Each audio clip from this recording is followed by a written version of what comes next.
Hello everyone, this is the 8th and final review in my series of Advance Wars reviews. If ever there was any evidence that Intelligent Systems sells their games in the most unintelligent ways possible, it's the latest game in the series. Advance Wars Days of Ruin, also known as Dark Conflict in Europe, is no doubt a very good game, but it took a whole 5 years after these releases for it to see release in Japan, the home country of the franchise. The rest of the world got it around the start of 2008, despite the fact that the Japanese translation was all ready to go and is perfectly accessible with a ROM hack. In 2013, it became available in Japan through Club Nintendo, which means barely anyone got to actually play it. It's like Mike Tyson's Punch-Out all over again. Fans were also initially concerned that Advance Wars was going in a bad direction when the game first came out, because Days of Ruin turns out to be a reboot into a dark, post-apocalyptic setting with none of the original characters. Luckily, in this franchise, war never changes, for the worst at least. Days of Ruin is a great entry into the series, probably the best entry in the series for some people, with refreshing, rebalanced gameplay that plays very nicely, pretty good map design for the most part. The characters never lose that Advance Wars feel in spite of the new setting and art direction, and there's a shockingly great story to go along with the campaign mode as well. Days of Ruin is set in a post-apocalyptic wasteland, the result of several thousand meteors striking the planet and decimating it. I guess Stern managed to actually win this time. The story follows Will, a cadet in the Rubinel army who travels with Rubinel commander Brenner and his tactician Lynn as they search for survivors and do battle with brigands, the remnants of Rubinel's enemies who aim to finish the war in spite of there being nothing left to fight over, and the mysterious organization Intelligent Defense Systems. Nice self-insert there. The character writing is more than you'd expect from Advance Wars, with more than a few great moments. It's definitely worth a playthrough to see the story unfold by itself. Gameplay remains similar to the previous games, with a few new tricks for players. This game has a level-up system similar to Super Famicom Wars, although there are only 3 ranks and you get a full level for every kill instead of an EXP system, meaning your APC never levels up. Regardless, this is a good incentive to feed your good units kills while keeping them from getting killed in turn, and it means that if you get knocked down to 1 HP or something like that, it might be worth keeping it alive and repairing it instead of just getting a new one that would have been basically the same. The biggest new twist is in how the COs work. COs no longer apply a blanket boost to your entire army except during a CO power. What you're able to do now is attach the CO to a freshly built unit in your army for half the price of the unit. The unit is elevated to the max level and grants a boost to certain units within a certain distance. Meanwhile, the CO meter is built up only by combat taking place within said distance. This has the side effect of making the CO powers feel even more awesome, because they have an effect on the entire army instead of a small distance from the CO unit. Not only that, this time around none of the characters have any sort of weaknesses, which in this context is actually pretty alright, because it means you don't end up exclusively using the unit that gets a boost, unlike Advance Wars DS, where some COs have weaknesses and others don't, and you have things like Advance Wars Max where you built nothing but tanks because who wants to use his gimped artilleries, right? The only complaint I really have is that the CO variety is a little low, since there's only 12 of them and they basically fill every role you had back in Advance Wars 1. CO balance is also a little off. One character you never ever field in the main story is actually the strongest out of anyone besides the final boss. That is just a little odd to me. Speaking of the main story, I was a little disappointed to find out that this time around they did not include a hard campaign. Some might not mind because of the issues that I've been pointing out with the previous game's hard modes, but it was still rather unfortunate, because the tutorial is part of the main campaign yet again, and worse, you can't even use COs until halfway through the game. The second half of the campaign has some of the most amazing missions I've ever seen out of Advance Wars, but seriously?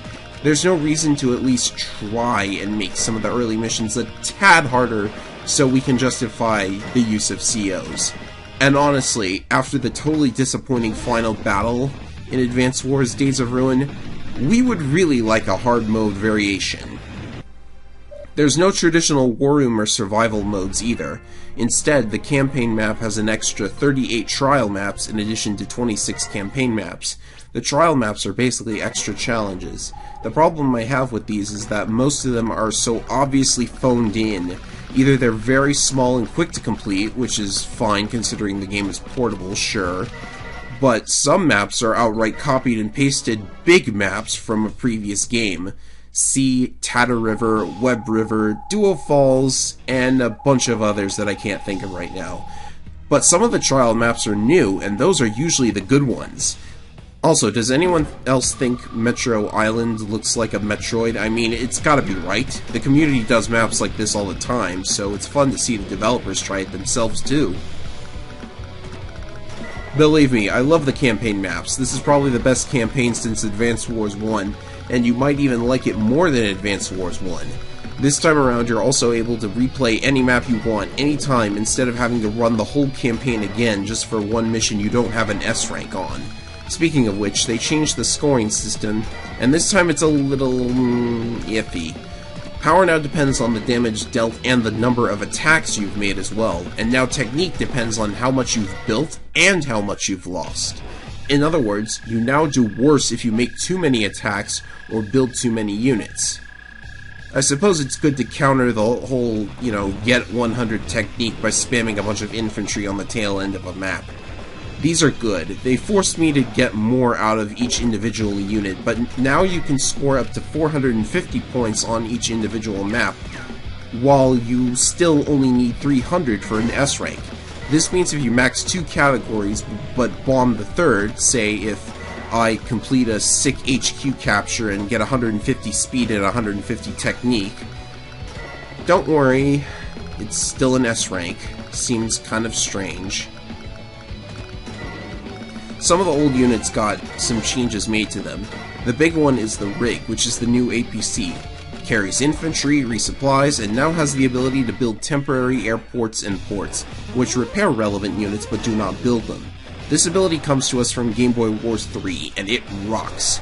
Sadly, it can't build bridges, clear forests, or wastelands, develop properties, or pave roads, but I don't really know how much of a difference adding all of that would make.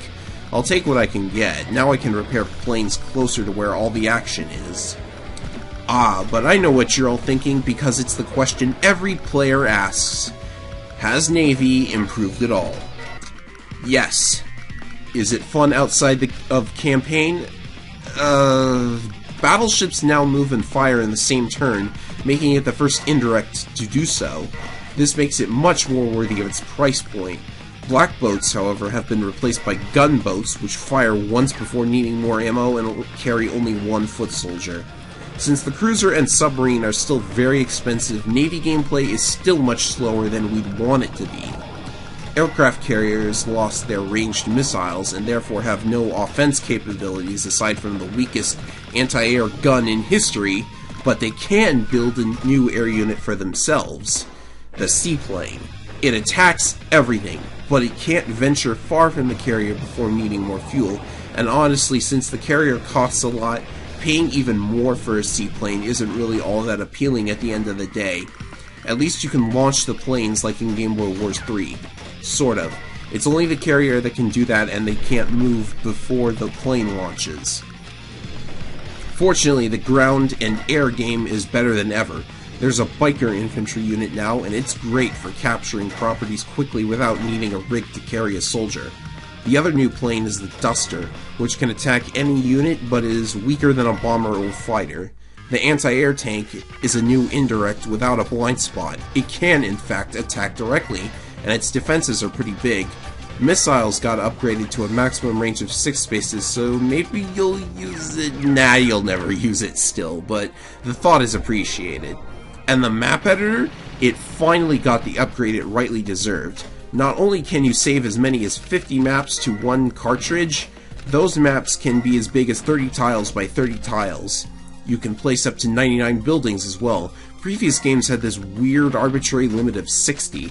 You can even make maps without HQs, set custom rules on a by-map basis, and with so many map slots available, it's actually quite fun to trade maps wirelessly and battle on them with other players.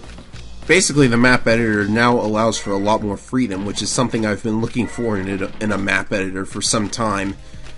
Days of Ruin also gave us the first ever official online mode in mainline Advance Wars. You can battle random people online, play against your friends, or set up custom scenarios for up to 4 people. You can upload maps online, but they really goofed there.